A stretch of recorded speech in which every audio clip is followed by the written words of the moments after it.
Hey everyone, my name is Tania and today I'm going to be showing you how to make a mixed media art journal page. Stay tuned.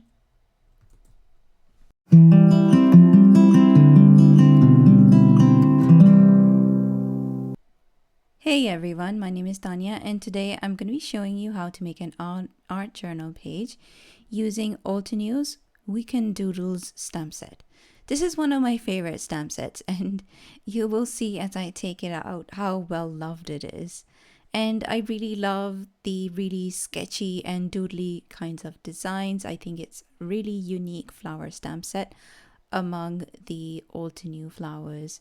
I mean, I love all flowers, but there's just something about this style that really speaks to me. So to start off, what I'm doing is I am arranging two of the bigger flower arrangements from the stamp set and then stamping it with Obsidian black ink. And Obsidian black ink is pigment based and it's one of my favorite. It is actually my favorite stamping inks, especially great for using with sentiments or with images where you want it to be finely detailed. And because it is pigment based, if you want, you can sprinkle clear embossing powder over it and heat set that to get an embossed image because pigment ink dries longer and Obsidian pigment ink is oil based as well, so it's perfect for using with heat embossing. You might just need to work a little bit fast as compared to using embossing ink. And I stamped the flowers out and I die cut it out with the matching stamp set, and I am using icy water ink, dye ink, to stamp a background and using a wreath from the same stamp set. And I'm deliberately using a very light ink because I don't want these stamped images to be the focal point of my art journal page, but I do want something in the background so that my flowers aren't exactly floating in the middle of nowhere.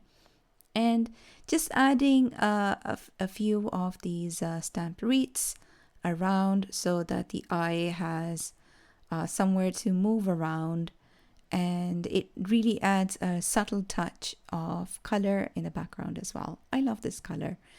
And I took a sentiment from the same stamp set which says "Smile, it looks good on you," and I thought that it was a perfect sentiment for an art journal page. And to add some more texture and some extra color onto my art journal page, I am adding some embossing paste with a palette knife through a stencil. All the products that I am using will be linked in the description box on YouTube and will be linked on the blog as well. And this stencil is called Woven, and I really love how finely detailed it is. And I'm just roughly applying the embossing paste, making sure that it looks a bit feathered around the edges.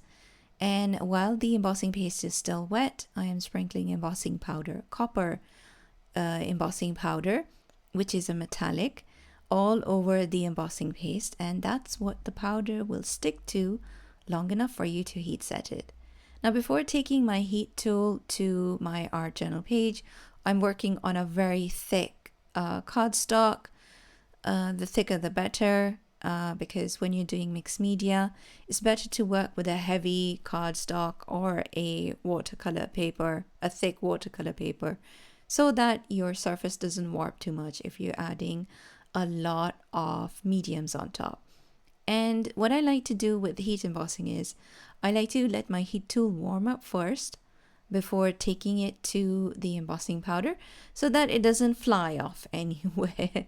And you also saw me touch the edges of some of that wet embossing paste. I thought it looked a bit too straight, so I just wiped some of it away with my finger.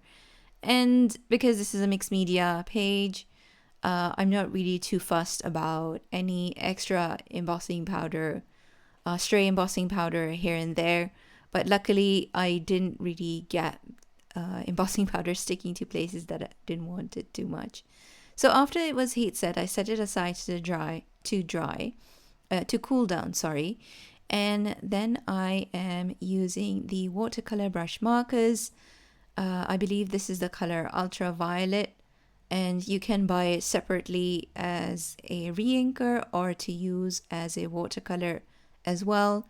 I have made no I have definitely shared many times that I really love the watercolor markers and the re-inkers as well. They're so highly pigmented and they make watercoloring easy, and it almost feels like cheating because all you need to do is just quickly put a layer down. If you wanted to add more dimension, you can do some wet on wet or on dry techniques as well to add some shading. I just chose to fill in some sections and leave some of them white because I want that negative space to shine, to give that slightly more elegant look. Almost look like looks like china to me, that kind of blue and white, and it's one of my go-to color combinations. And I decided to add some splatters as well. Point note, I should have put a piece of paper to cover my sentiment because I accidentally got some sentiments, some splatters on my sentiment, but that can be fixed afterwards. That's the beauty of mixed media or crafting in general. You know, if something goes wrong, there's a fix for it. There's always a fix. Your project is never really completely ruined. And I'm adding some foam tape behind my die cut flowers, and I'm rearranging them so that they're slightly offset from the side. And kind of thinking about rule of thirds when I am arranging my elements on my cards and on my art journal pages as well, just to make sure that they are on a PowerPoint of where the rule of thirds apply, so that it looks interesting and not boring, like smack dab in the middle. And my sentiment is on the side as well, which makes it looks interesting, and the eye is drawn towards the focal element, which is the flower arrangement. And here is a finished look at the art journal page. And before I sign off, I'm just quickly showing that you can use either a white gel pen or a white marker to just quickly dab away at wherever you feel like you've made a mistake. And even if it's not completely perfect, it's something that makes you happy, and it's all about enjoying the process. I hope that you enjoyed this video. Please let me know in the comments below if you had any questions or what was the main technique you enjoyed. Have a great day. Bye. Hello there! Did that video just spark your creativity? And do you want more project ideas and inspiration videos too? Well, if you do, please make sure that you subscribe to the Altenew YouTube channel. Also, make sure that you do click that notification bell so you don't miss a video. Thanks so much for watching. Bye bye!